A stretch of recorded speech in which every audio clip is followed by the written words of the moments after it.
Final road game of the regular season, and we're joined by RoughRiders All-Star first baseman Trever Adams. Trever, congratulations on making the spot on the Texas League postseason All-Star team.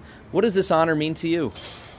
I guess it just shows, the long year. Everybody puts a lot of hard work in, and I'm thankful for it, and finally it's starting to pay off.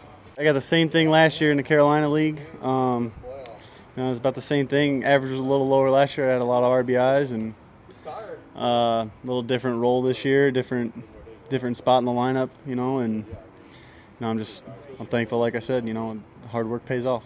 You were left off the midseason All-Star team, which was, I know, a little bit of a disappointment for some of your coaches. They were hoping to see you make it on, but I bet this trumps the midseason honor because this is the full season and you're dealing with everybody in the league, not separate divisions. Yeah, I don't want to say I wasn't disappointed about the first half. I thought I was going to get in, and it didn't happen. But I'll take the 2 days off and enjoy my time. Especially had I not been on the DL this year, I'd have about 2 games off the entire year. So I take my days off and I use them to my full advantage. So the second half All-Star, it's like I said, it's a great honor. Individually, how do you feel like you've done with some of the goals that you set back in spring training with the way your season has gone? Coming into the year, I think I had some pretty high goals, which is, what I do every year. You're always working for something more, and if you're doing that, you're always going to have that energy to where, you always think you got to do better than what you're doing.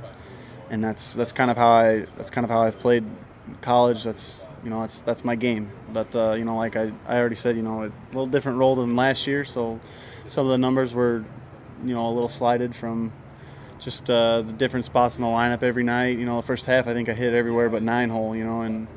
And obviously it's hard to, not saying that I capitalized on every RBI opportunity, but that's hard to do when when you're hitting either 2-hole, 8-hole, 6-hole.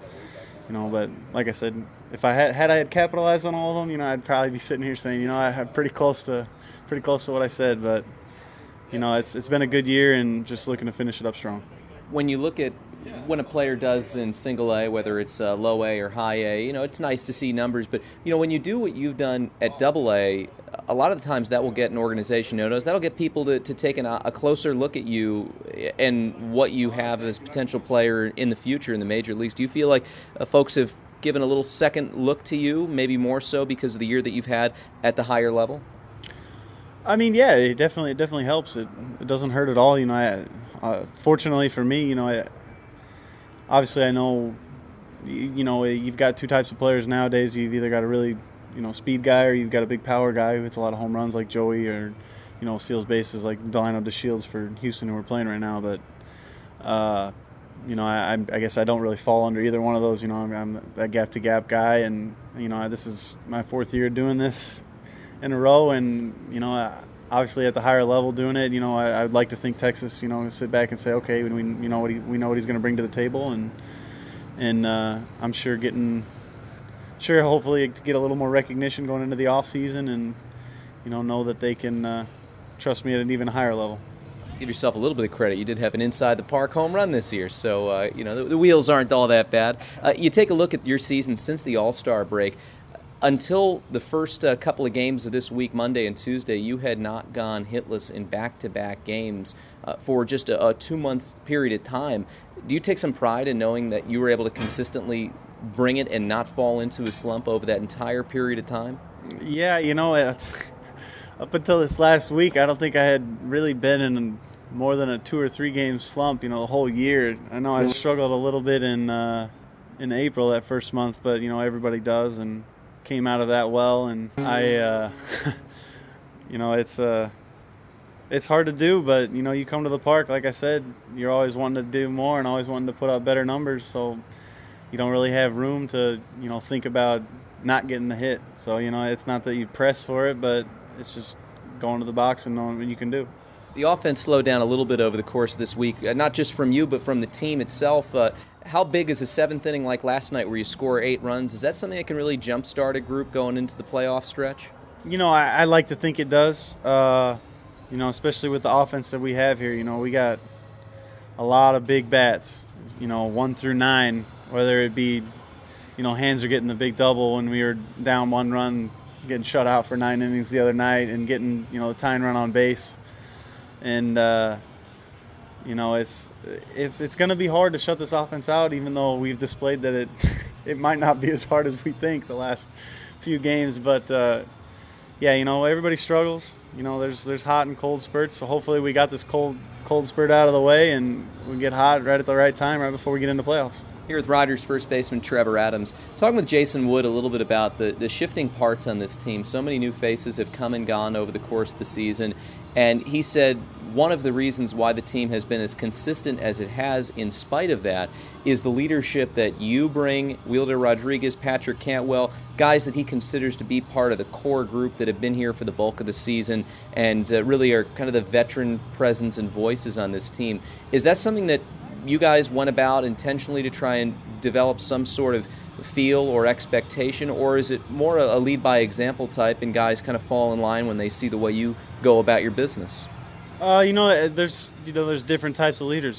So guys like Pat, he just goes out and plays the game hard, and everybody watches that and they're like, oh, he's catching. It's going to be coming up the last game of the season, and he's still running down. He's still running to first base hard. Why can't we? He's got a much harder job, and that's definitely lead by example is definitely a Pat. And me and G-Rod, he's kind of here. He kind of, I don't want to say mentor, but he kind of hears with all the younger Latin players, under his apprentice, and I talked to Joey. I spent a lot of time with Joey. Spent a lot of time with Nick now that he's been up here for the last week, and it's good to have your core group, and those guys that are here the whole year. Those, without saying it, those are the guys that Woody looks to. Like that's the clubhouse. You gotta.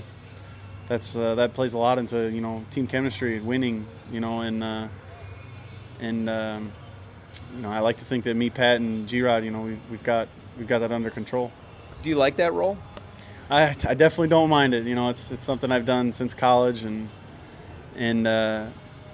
it's something that players that come to the park every day ready to go and want to win a ball game. It's something that it just kind of follows you around. You can't have guys that are they're negative about one at bat and they come in and freak out a little bit.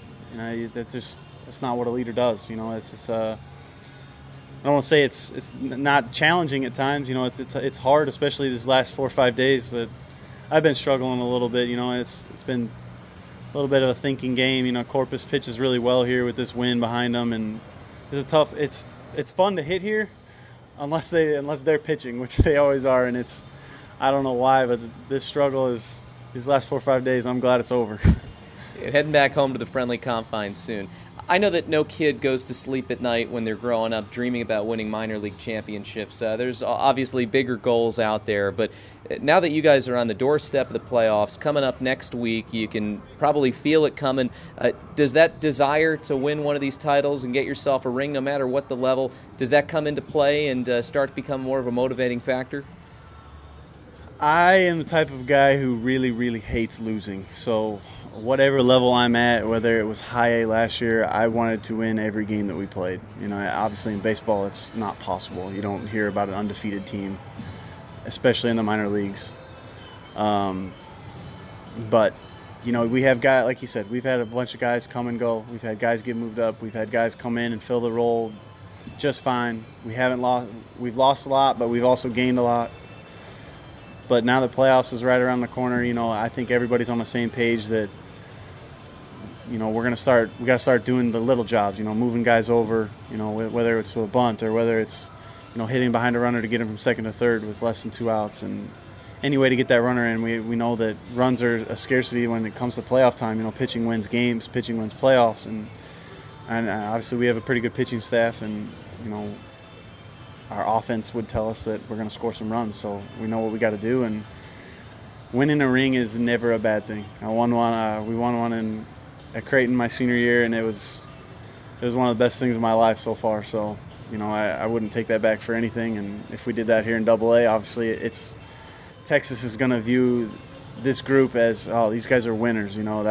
that's what we want to bring up to the big leagues. We don't want to bring guys that are used to losing. You know, we like winners, and we want, you know, and I think that's something that this team's going to pride themselves on after the season's over and we look back how many games we actually won, and you know, hopefully we don't.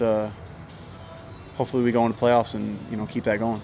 Trever, always a pleasure to sit down and talk to you. Congratulations again on the postseason All-Star nod. And as always, thanks so much for the time. Best of luck out there tonight. Thanks, Alex. That's Trever Adams, RoughRiders All-Star first baseman. We're back right after this here on the Frisco RoughRiders Baseball Network.